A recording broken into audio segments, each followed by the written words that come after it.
every time I was like, okay, take a breath, something new would happen, and it was I completely understand. It horrified a lot of people. It's Middle-earth, there's never peace, right? Periods of peace in Middle-earth, Lord of the Rings. The Watchful Peace was a relatively peaceful 4-century period during the Third Age, from 2063 until Sauron returned in 2460. It took me 3 seconds to Google this, and you're meant to be the superfans. If, like, Sauron is hot, I feel like people will be like, I can fix him. Yes, forget about the lore or respecting Tolkien's legacy. This guy isn't happy unless he can insert himself into a character. Literally. Wow. A couple of days ago, I got a comment from someone asking if I'd seen the Superfan reaction to the Lord of the Rings trailer, and I'd never heard of it, so I went looking for it, and I couldn't find it. I was like, this is strange, what are they even talking about? And it turns out they meant this video. The Lord of the Rings Superfans review the Rings of Power official teaser trailer, and the reason I couldn't find it is because it had been unlisted. It had been hidden by Amazon, taking down so that nobody could see this glorious, well put together video, which seems very strange to me. You'd put all this money into marketing and then you don't want to show it to anyone? That's weird, isn't it? That's weird. I mean, it may be down to the fact that it had 8,000 views and 1.4 thousand downvotes. That's really not a good ratio. It's like, yeah, people are really interacting with this video, and they all universally despise it. Let's see what a group of superfans, handpicked by Amazon themselves, have to say about this trailer. This ought to be good. The Rings of Power just dropped with a teaser trailer, and I'm here with the Fellowship of Influencers. Chanel, Joel, and Kelsey. I know Kung Fu. Describe the Rings of Power teaser trailer. Go. Representative, because we're getting, like, more diversity within this series. Like, we're seeing our first black elf, we're seeing the first female dwarf, and I'm very looking forward to, like, looking at that. Why? Why are you so obsessed with the chemical makeup of a person that you're willing to take the most important part of an adaptation, you know, the thing you're adapting, and just throw that out of the window just so you can get someone with whatever specific level of a chemical that you actually want inside them? Are you going to do the same thing with vitamin D? Are you going to absolutely lose your mind if someone just takes vitamin supplements? Or are you going to be really excited because someone has a higher than normal level of testosterone? That was probably a bad example. I would say awestruck, mystified and starstruck. Wow. Wow, indeed. Imagine what she would have said if any of the people involved in it had actually been famous. That is like the word for the next teaser trailer. Yeah. With your name on the byline. I think that's an inspiring message for all of us. Spout enough BS and you too can be head chill. We're introduced to the first black elf. Now, diversity, especially on screen as an actor, means a lot to me. What are your thoughts on the casting decisions then? I'm very excited for it because Tolkien's work was always about being inclusive. I mean, we see it through the Fellowship, like a bunch of people from different backgrounds coming together in order to face a common enemy. No, I wouldn't have used those exact terms, but it was a good point that there was a wide variety of people from lots of different cultures, backgrounds. These are individuals with their own histories and beliefs, experiences from around the world coming together to stand together against evil. It was a great message. So how can we ruin that? My colour. Presentation. Someone that looks just like me. There are not many women in it. Women who are in it never speak to one another. Female representation. I wasn't represented, my disability or my queerness. How basic. How shallow, how two-dimensional that you take something as deep and meaningful, as complex as somebody's background, various different people from around the world, various different magical creatures, some of them immortal, the experiences that they have, you cannot even imagine. The stuff that you could do with that, create with that, is astronomical. You take something as complex, as massive as that, and shrink it down to the chemical composition of somebody's body, their dangly bits, and where they stick them. Seriously. Is it perhaps that these shows always turn out to be awful because the people involved with them and the creatives behind them simply do not have any vision? They don't have any imagination because they simply can't see the bigger picture. They don't know that an individual is actually massive and deep and that everyone has a story to tell. They can only see through the eye of a needle, this tiny pinprick of life, and they think it's everything, so they blow it up to an astronomical size when actually it's completely and utterly unimportant, it's not entertaining, and it enhances nothing.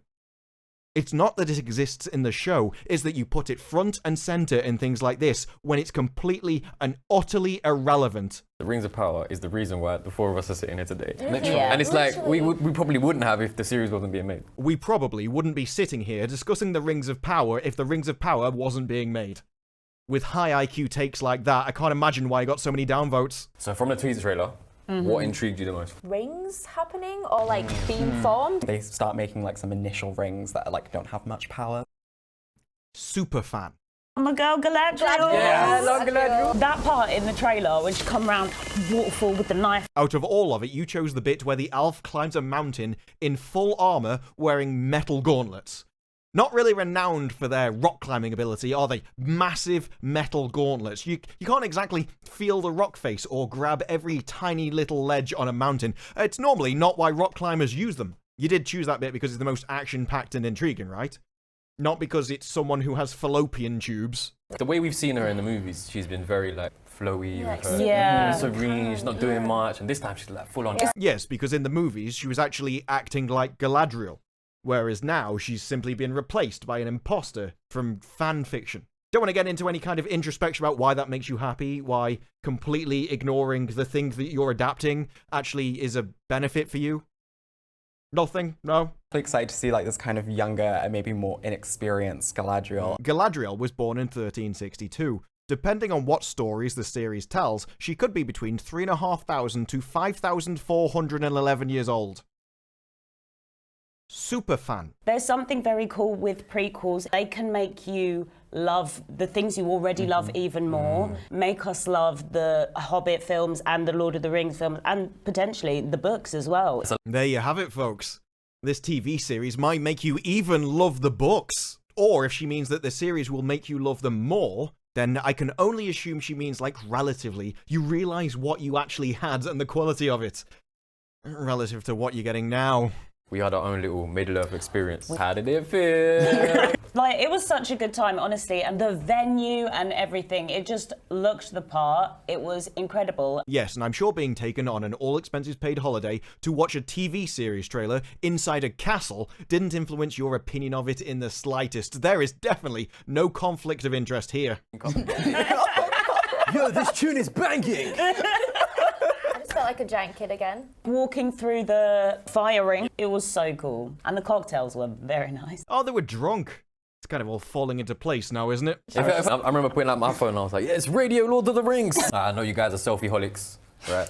What was the best picture you took of the night? During the Second Age, this is where like Sauron comes in and he's like, yo. Remember, this is supposed to be a review, and yet most of this is about them and their night and how they felt about them watching the trailer. Not about the actual trailer or the quality of it, although obviously when that's mentioned, they all unequivocally like everything about it. There isn't a single problem brought up, there's no negative things about it at all, zero contradictions to the lore, it's not even brought up throughout the entire review. If you're a lore buff like me, I No comment. start making like some initial rings that like don't have much power. During the Second Age, this is where like Sauron comes in and he's like, yo. I said no comment. I feel like there's gonna be a bit of romance. There's always romance amongst the elves. Human and an elf in like a forbidden romance kind of thing. Humans and elves weren't really getting along, and so I think that's where some of the conflict might be coming Yes, in. the fighting. So they think the most important part of the plot, which triggers everything else, is going to be who's inside somebody else. Oh, I don't know how I'm going to keep up with this deep and complex plot. Ooh. I just want to see Galadriel, basically the story of getting that dagger. She could have bought it in a shop, love. Right, I need a reason to tell everyone watching why they should watch the teaser trailer. Galadriel. Because she's got fallopian tubes. You're just gonna be transported to another world, and you're just gonna forget your own for the whole time you're gonna watch it. I did actually really appreciate this comment from him, because it shows that he understands why people watch entertainment. Of course, the rest of the video proves that this isn't what we're going to get. They wanted to bring this world, our world, into a fantasy realm. They wanted to convert that away from what the text said, away from what lore was, into our world, because it's ever so important that one resembles the other. You must see our world in that one. Why? I don't know. To escape ours? Do you think to escape our world, obviously you need to taint something else with it? Because that does the exact opposite. This is someone who fundamentally understands what a show needs to be, yet simultaneously will never understand that he harbors two contradictory ideas inside his own head. We must put the real world in fantasy, and fantasy is there specifically to escape the real world. From that teaser, I have no doubt is going to be epic. Not a single criticism, not a single contradictory idea, not a question about the lore. And these were superfans who were meant to be doing a review. Didn't really seem like it to me, talking about selfies and music, not actually the thing at hand. Instead, we focus on ourselves, our identities, what's important to Amazon that we can bring, which apparently doesn't seem to be skill sets. That wasn't brought up at all. No, it was all about I'm this and I'm that and I like this in it because I can see myself in it. Really? You think you're an elf which has trained his entire life to be a warrior who can move at speeds only I've seen in The Flash before, catch an arrow out of midair and turn it around and fire it back at the person firing it at them. That represents you, does it? You can really see yourself in that. Right. Now, the thing is, I can understand not wanting negative things in your marketing, because this was absolutely a marketing video, and that's fine. But don't call it a review, and don't call people superfans when they don't seem to be super knowledgeable about anything at all. This didn't strike me as people who were selected for their in-depth knowledge about Tolkien and Lord of the Rings. Instead, it seemed to be more people who were focused on the message, people that you could use to go, oh, look, we're all rare and special, and we're now in Lord of the Rings. But that's the path that Amazon chose. They didn't choose the best people. They chose the people that best fitted what they wanted to push onto people with this show. This video was to give you an idea of what the Lord of the Rings will be, and I think it did that very well, and I don't think that was complimentary. That is why they had to take the video down. That is why it received so many downvotes. Because people came to see a review of the trailer from superfans. And that isn't what they've got. Instead, everything the fans disliked about the trailer was just confirmed further again. And I've heard comments that we should just wait for it to come out, give it the benefit of the doubt. When we have things like this, numerous things like this, not just from other series that give us a pattern to go off in the future, but actually Amazon themselves telling us what this will be. And obviously, no, I can't say for certain it'll be awful until I see it, but videos like this are the canary.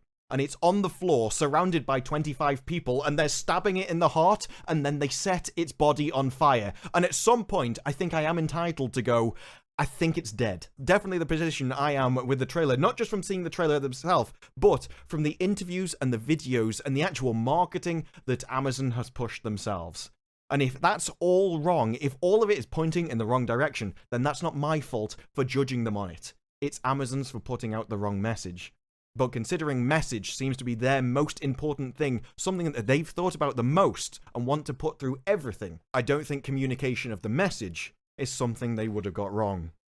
But let me know your thoughts down in the comment below. Like the video if you like the video, and subscribe more videos like this in the future. But for now, that's it from me. I will see you in the next one. Bye-bye.